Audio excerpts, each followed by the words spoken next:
bienvenue dans Afro People, votre émission 100% entrepreneuriale, 100% business. Je suis Vanessa Sognan et je suis ravie de vous retrouver.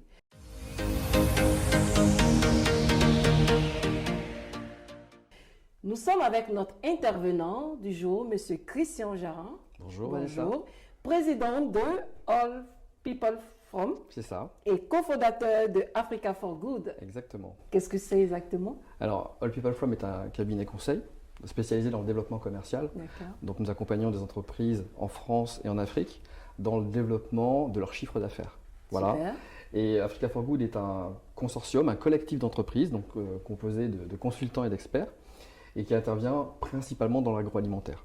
Voilà, donc voilà ce que nous faisons. En gros. Voilà, tout à fait. Et puis on travaille beaucoup avec des entreprises, mais on en reviendra, sur le sujet tout à l'heure. On a largement le temps. Tout à fait. Nous allons recevoir notre invitée du jour, Madame Elsie Neolidje.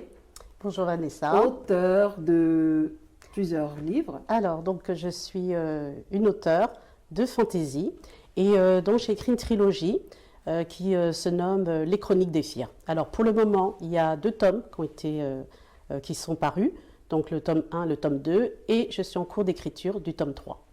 Les Chroniques des Fires, quelle est l'histoire derrière? Alors, les Chroniques des Fires, c'est une volonté d'écrire sur les problématiques d'aujourd'hui, mais mettre ça dans un monde totalement imaginaire. Donc les problématiques d'aujourd'hui, à savoir les rapports entre les hommes et les femmes, le combat des peuples pour leur liberté, on est en pleine actualité, et l'instrumentalisation de la foi. Ce sont ces thématiques qui m'ont donné envie d'écrire une histoire. Donc, super. Et d'où vient cette inspiration?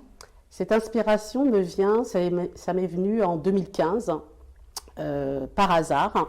Donc j'ai eu comme un téléchargement à la Matrix d'une histoire et j'ai écrit cette histoire à partir de ces thématiques et j'ai envie de dire souvent, je dis souvent même que c'est un peu ma psychothérapie de notre monde. Vous m'avez dit tout à l'heure que vous avez commencé très jeune. Oui, alors j'ai commencé à écrire, enfin j'écrivais souvent en CE2.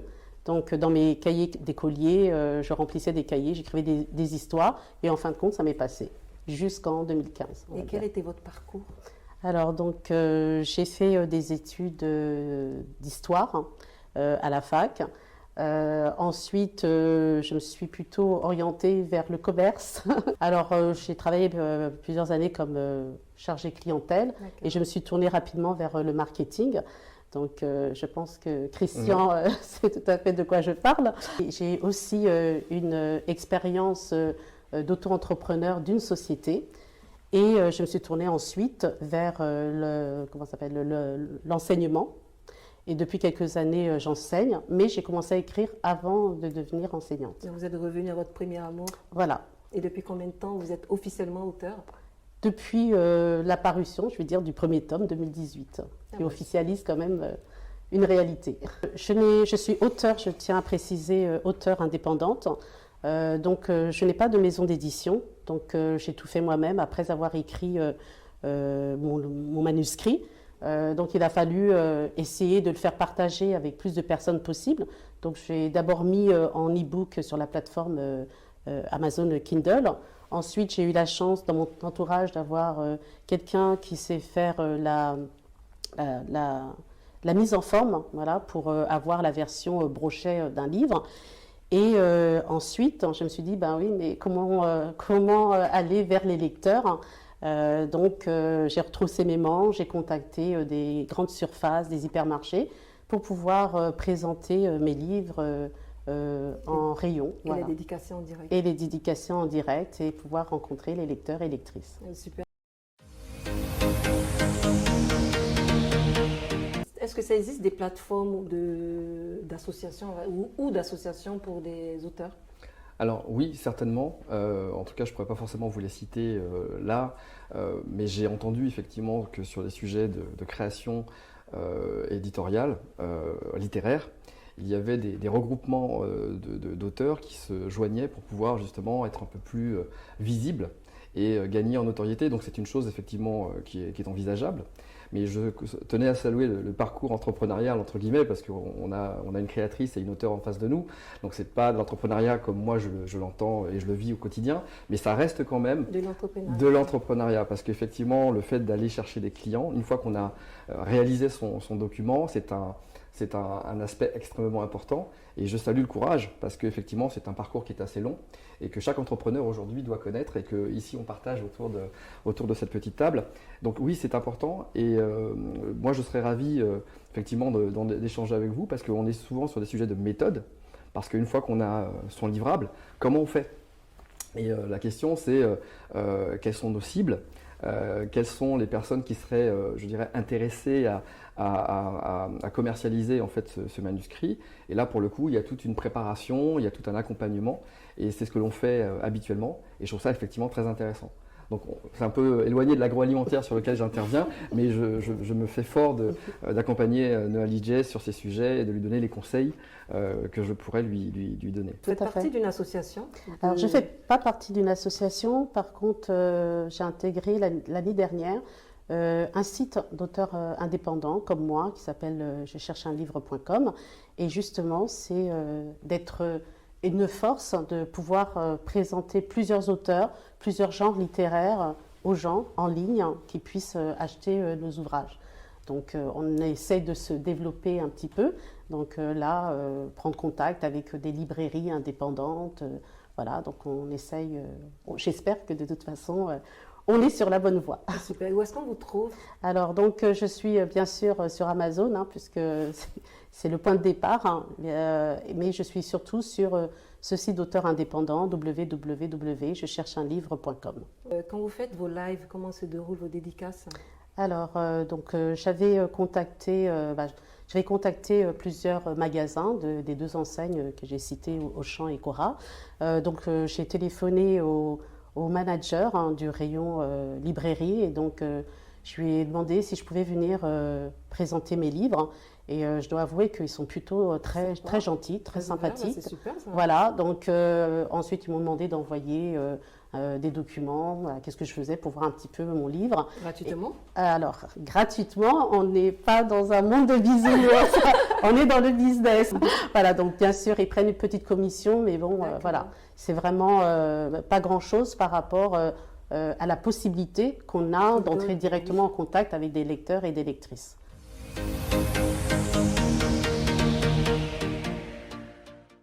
Voilà. Et Monsieur Crisson, existe-t-il un financement dédié aux auteurs dans la diaspora? Alors, il existe plusieurs façons effectivement d'acquérir des moyens financiers. Alors après, je ne vais pas vous parler de la banque, tout le monde le connaît, mais pour ça, les banquiers ont toujours tendance à ne prêter qu'aux riches et à ceux qui sont déjà un peu développés. La difficulté, c'est quand on se lance et on se lance effectivement sur ses propres moyens, ses propres deniers, et comment est-ce qu'on fait ensuite pour se développer. Alors, il y a plusieurs choses qui sont en général mises en place. Il y a la partie love money. Je ne sais pas si vous êtes familier avec ce terme. Le love money, c'est en général les fonds que l'on récupère auprès de ses proches, auprès de sa famille, auprès de ses amis, qui permettent en général d'abonder financièrement au lancement du projet. Après, ce qui est important, une fois qu'on a, je dirais, le produit fini, c'est de pouvoir en assurer une promotion et surtout de pouvoir aussi mettre en place un prévisionnel. C'est-à-dire, voilà, aujourd'hui, ce produit est là, je peux en vendre un certain nombre, et si j'en vends un certain nombre, ben voilà en fait ce que je prévois en termes de développement. Et là, ça permet en fait d'accéder à d'autres typologies de financement, qui sont les financements bancaires ou effectivement des investisseurs qui se diraient, voilà, j'ai envie de placer mon argent sur cette entreprise, sur ce chef d'entreprise, parce que je crois dans le développement de son projet. Mais entre la première partie qui est, on va dire, cette partie amorçage, donc qui permet de concrétiser une idée ou de passer de l'idée au concept, du concept en fait à quelque chose de tangible, ça en général ça se fait avec ses fonds propres et les fonds de ses proches. Certains font des petites levées de fonds, ce qu'on appelle le crowdfunding. Voilà, donc le crowdfunding est aussi une possibilité. Et par exemple, ce genre d'émission peut aider effectivement à mettre en lumière on va dire, ces pépites et de faciliter, par exemple, l'adhésion d'une certaine population à un projet.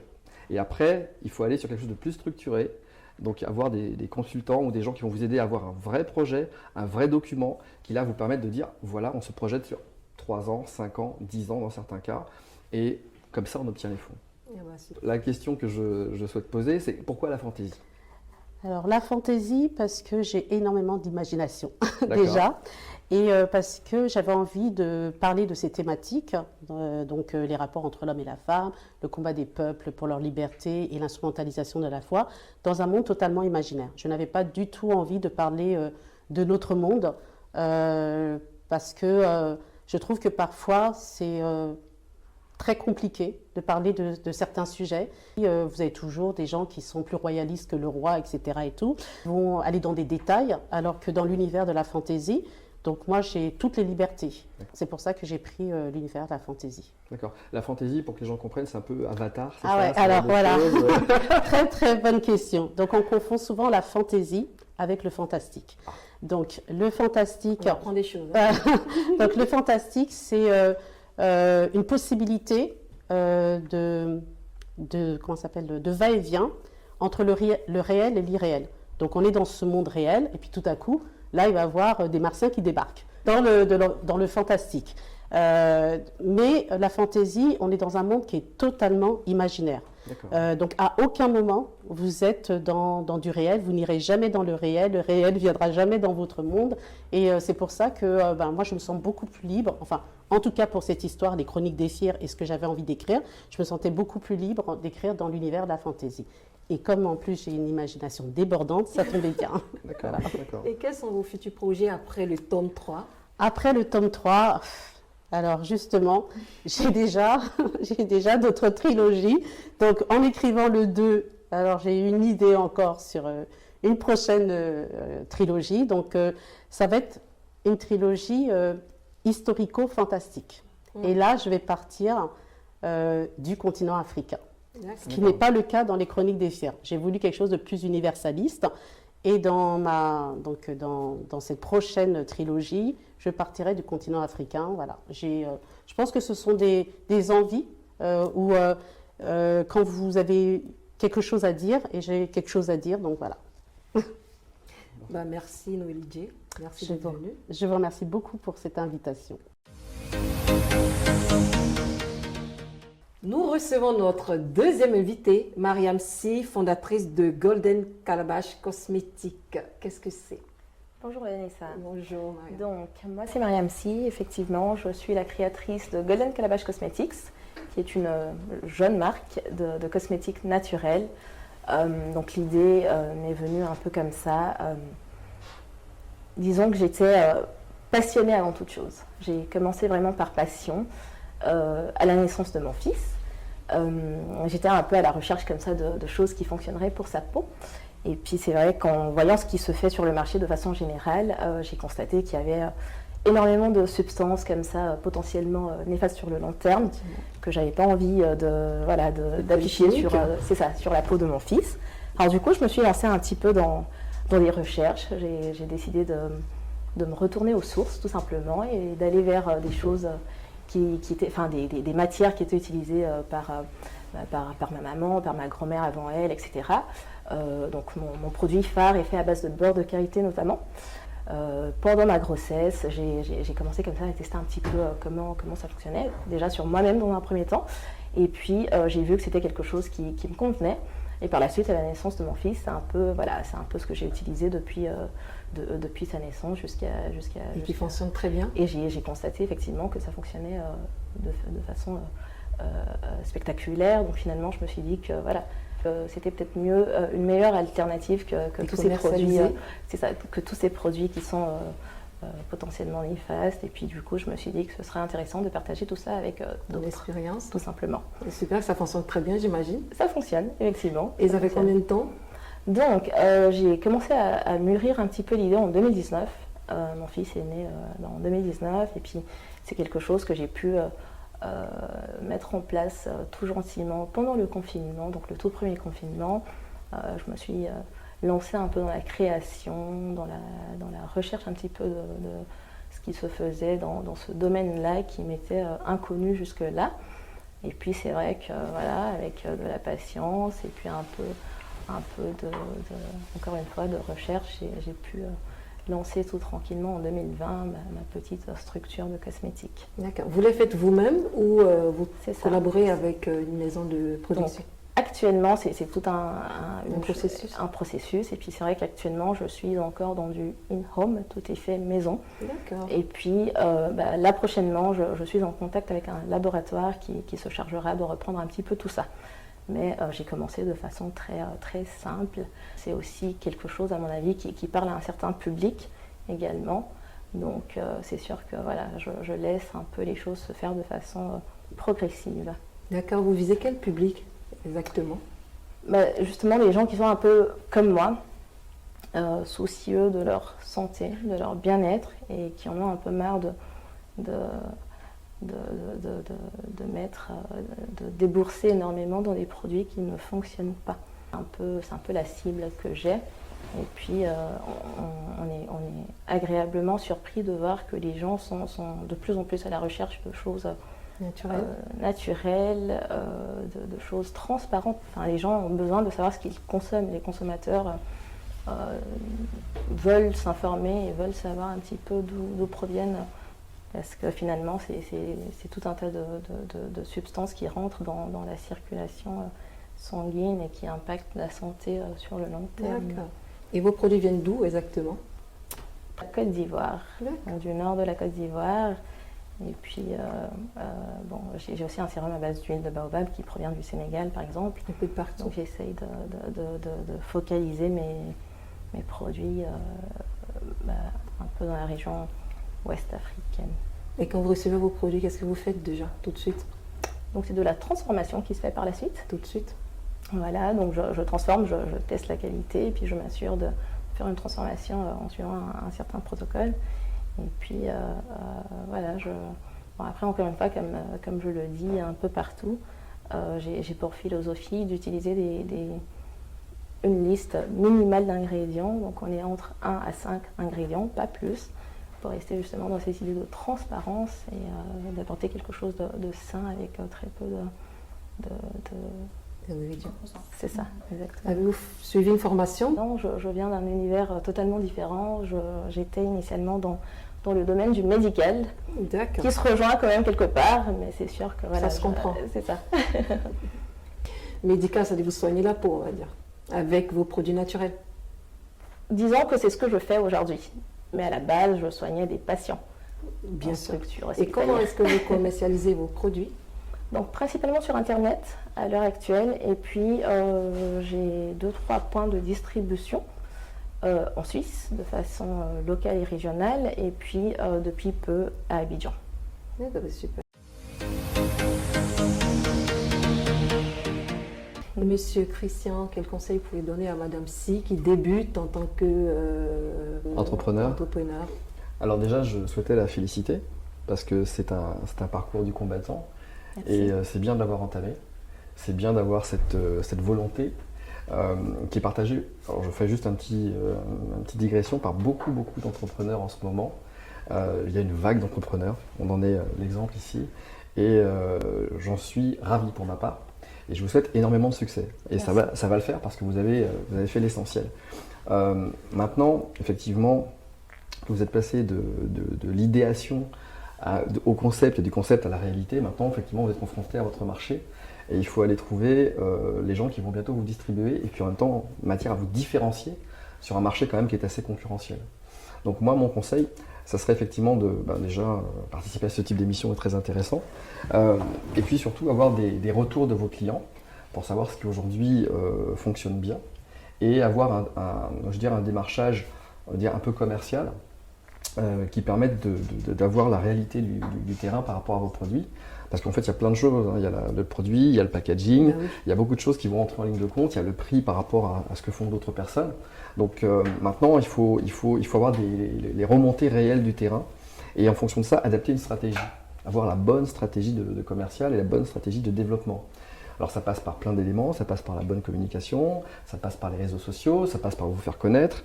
Alors, je ne suis pas un spécialiste de la cosmétique, mais je sais que par exemple, voilà, vous avez des influenceurs ou des gens très connus. Si vous arrivez effectivement à nouer une relation commerciale avec ces personnes, ils vont pouvoir mettre en avant le produit. Il y a beaucoup de choses en fait qui rentrent en ligne de compte. Et une stratégie, en général, ça prend un certain nombre en compte un certain nombre d'éléments. Mais en tout cas, voilà, moi je pense que vous avez la base, vous avez déjà constitué ce qu'il fallait. Et puis maintenant, voilà, rentrer dans le détail de vos sujets. C'est certain, je rebondis juste là-dessus. C'est certain que quand on se lance, effectivement, on n'a pas forcément le recul sur tous ces points-là. Et puis c'est quelque chose qui est intéressant finalement à découvrir, c'est que voilà, on se rend compte qu'il y a 2-3 choses à mettre en place justement pour parler à son public. C'est très intéressant, surtout que en fait, l'exemple en fait, que donne Mariam est un exemple concret. On a beaucoup d'entrepreneurs aujourd'hui qui sont issus d'autres mondes que l'entrepreneuriat. L'enseignement, le médical, il y a d'autres sujets. Et en fait, devenir entrepreneur, c'est un parcours. C'est-à-dire qu'on quitte un monde, on quitte une zone de confort pour découvrir un autre. Voilà, en découvrir un autre. Et en fait, il faut une résilience et une abnégation sans nom, parce que des fois, vous êtes la seule à croire en votre projet. C'est sûr. Et le problème de l'entrepreneur aujourd'hui, c'est que vous êtes habité de quelque chose, que vous êtes le seul ou la seule à ressentir au fond de vous-même. Et selon vous, pour des personnes qui aimeraient faire comme Mariam Sy, quel est le processus jusqu'à la finalisation, c'est-à-dire se retrouver dans un supermarché? De l'idée au supermarché, qu'est-ce qu'il faut faire exactement? Elle a un parcours qui peut déjà nous inspirer parce qu'effectivement, l'idée c'est déjà de trouver la matière première, de trouver l'origine du produit et d'être en capacité à déjà avoir un sourcing qui soit bien fait. Parce que si on propose quelque chose de différent et de mieux, il faut qu'on puisse le justifier. Donc oui, le beurre de karité que vous allez prendre auprès d'une coopérative en Côte d'Ivoire, vous avez été sur place, vous avez regardé, vous avez vu. Ensuite, vous avez testé, vous avez fait différents mélanges, vous avez regardé. Donc, il y a tout un processus de création déjà à la base. Et puis ensuite, vous allez, je l'espère si ce n'est pas encore fait, labelliser tout ça. Donc, vous allez avoir une formule que vous allez déposer via un labo et qui va garantir effectivement que ce que vous présentez, le produit le réalise effectivement et soit conforme. Ensuite, une fois que vous avez fait ça, il y a le sujet de... il faut peut-être faire une petite étude de marché, vous l'avez peut-être déjà faite avant, pour savoir auprès de qui vous vendez. Qu'est-ce que vos futurs clients attendent de votre produit? Voilà.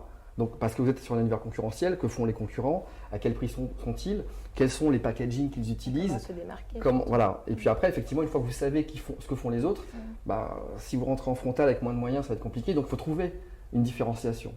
Et la différenciation, ça peut être plein de choses. Ça peut être le prix, ça peut être le visuel, ça peut être ce qu'il y a dans le produit. Et après, il faut le faire savoir. Et le faire savoir, c'est aussi ce que vous avez fait, c'est-à-dire comment entrer directement, par exemple, auprès de la distribution, aller les voir, ne pas hésiter à un moment donné à mettre les pieds dans le plat, parce que vous allez apprendre énormément. Et ce que moi j'aime bien dans l'entrepreneuriat, c'est qu'on a des gens extrêmement résilients. Vous savez que 8 fois sur 10, on va vous dire non, mais pour les 2 qui vont vous dire oui, voilà, c'est ce qui va vous permettre d'avancer. Et un entrepreneur et cet état d'esprit, c'est que le non n'est pas un non. Le non n'est pas un échec, le non est une expérience. Le non, c'est pourquoi il m'a dit non ou pourquoi elle m'a dit non. Il y a toujours un pourquoi qui permet en fait de permettre de rebondir et d'aller plus loin. Bonjour Béné. Bonjour Vanessa. Bonjour. Alors, ce zoom sur un parcours extraordinaire, on peut le dire. On va parler déjà d'un entrepreneur camerounais du nom de Cédric Atangana, voilà, qui réside en France. Son histoire commence un peu tristement, voilà, mais avec une fin tout aussi heureuse. Il a 16 ans lorsqu'il perd son père, malheureusement dans des circonstances assez tragiques et par défaut de moyens financiers et aussi parce qu'il n'y a pas eu une prise en charge rapide de son père. Il perd dans ces circonstances-là et malheureusement il se sent seul, triste de vivre ce moment-là, mais en même temps il se dit mais qu'en est-il des personnes qui traversent ou qui pourront traverser une situation similaire? Je ne veux pas que ces personnes-là perdent un être cher. Et qu'est-ce qu'il faille que je fasse? Alors il va s'en donner les moyens. C'est-à-dire qu'il va se former, Il va se former et il sera diplômé en ingénieur en génie industriel et informatique. Il va cofonder avec Reine Counier, j'espère que tu prononces bien le nom, une plateforme de services qui facilite la gestion des transactions financières. Et aussi, grâce à un partenariat, il va proposer un téléphone révolutionnaire qui porte le nom de son père, qui était Monsieur Atangana Indié Paul de Chantal. Ce téléphone-là, justement, contient une carte bancaire internationale, Visa, et aussi une assurance maladie, offerte aux patients. Et au-delà de l'engouement, parce que c'est quand même, il y a eu un grand engouement, il a fait une croissance de 5000% en 3 mois. Et au-delà de tout ça, c'est quand même ce qu'on peut retenir, c'est le bien fondé en fait de l'initiative en fait. Et tout ça, c'est vraiment assez bien. Pour ça,